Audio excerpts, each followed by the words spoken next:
शुभोदय बच्चों, मैं आपकी हिंदी शिक्षिका शैलजा आप लोगों के लिए एक नया पाठ पढ़ाने वाली हूँ जिसका नाम है विश्वेश्वरैया। आप लोग विश्वेश्वरैया के बारे में जानते होंगे। वे हमारे कर्नाटक के बहुत ही प्रसिद्ध इंजीनियरों में से एक थे।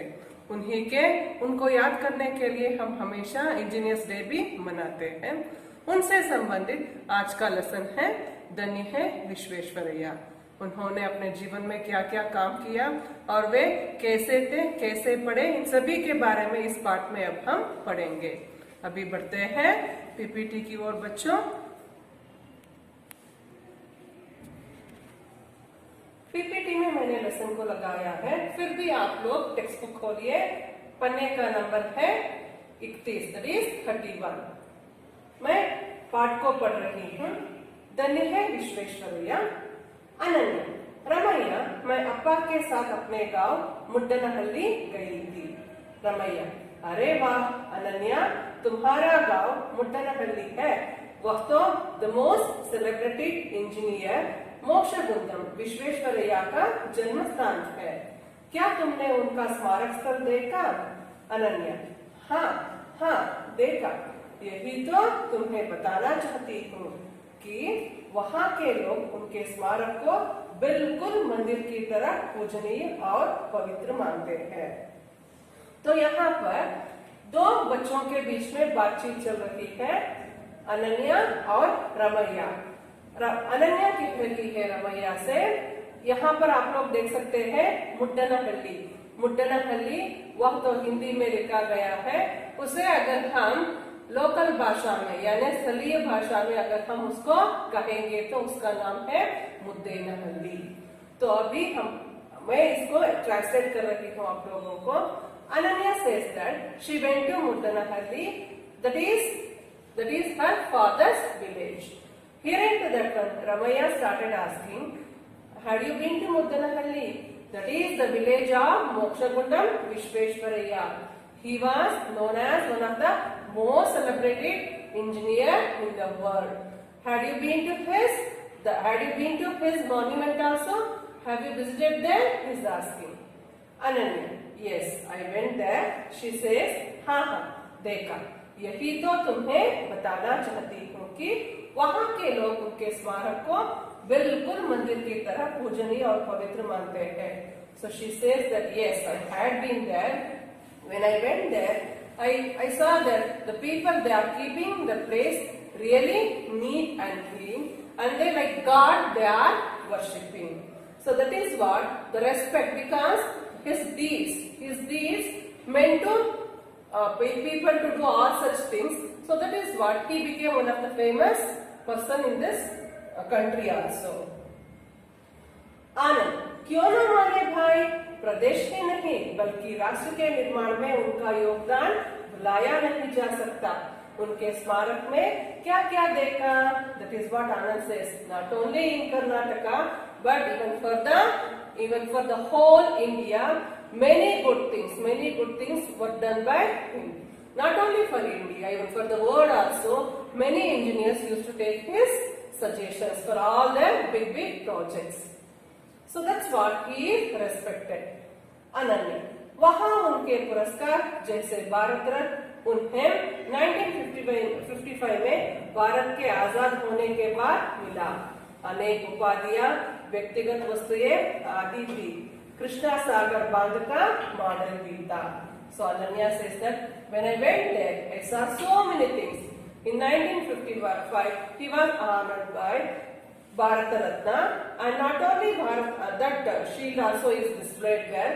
Along with that, so many rewards, whatever he has got from the government, and his personal things, all have been displayed there. So she says that.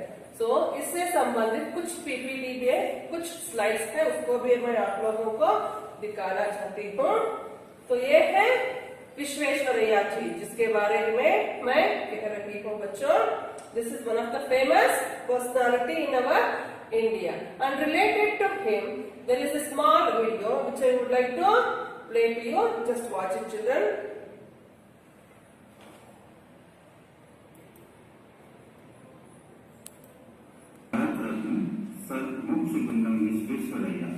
एक प्रख्यात इंजीनियर। उन्होंने आधुनिक भारत के निर्माण में महत्वपूर्ण भूमिका निभाई है।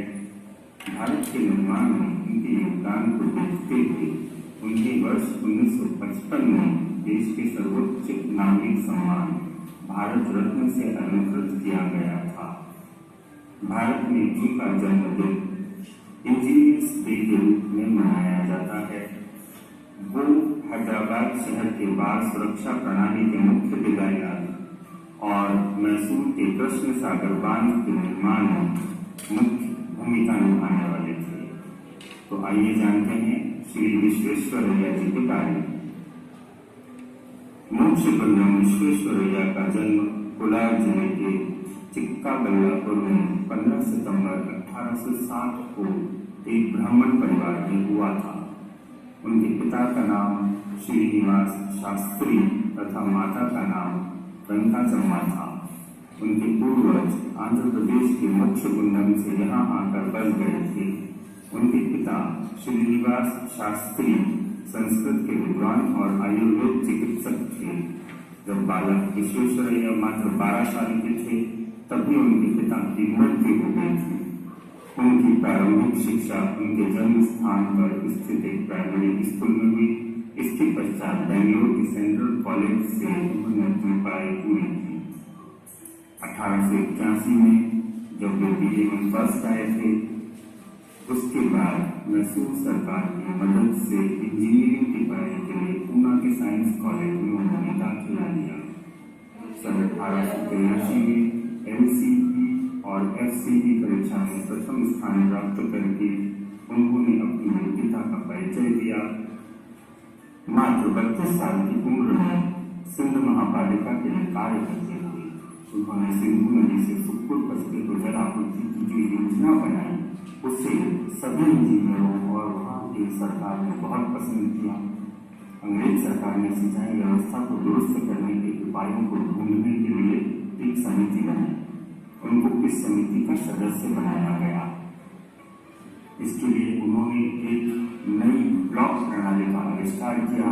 इसके अंतर्गत स्टील के दरवाजे बनाए जो कि बांध से पानी के बहाव को रोकने में मदद करते थे। उनकी इस प्रणाली की बहुत तारीफ हुई और आज भी यह प्रणाली पूरे विश्व में प्रयोग में लाई जा रही है। इसके बाद उन्हें वर्ष 1909 में मैसूर राज्य का मुख्य अभियंता नियुक्त किया गया। उन्होंने वहाँ की आधारभूत समस्याओं जैसे अशिक्षा, गरीबी, बेरोजगारी, बीमारी आदि को लेकर कुछ मूलभूत काम किए।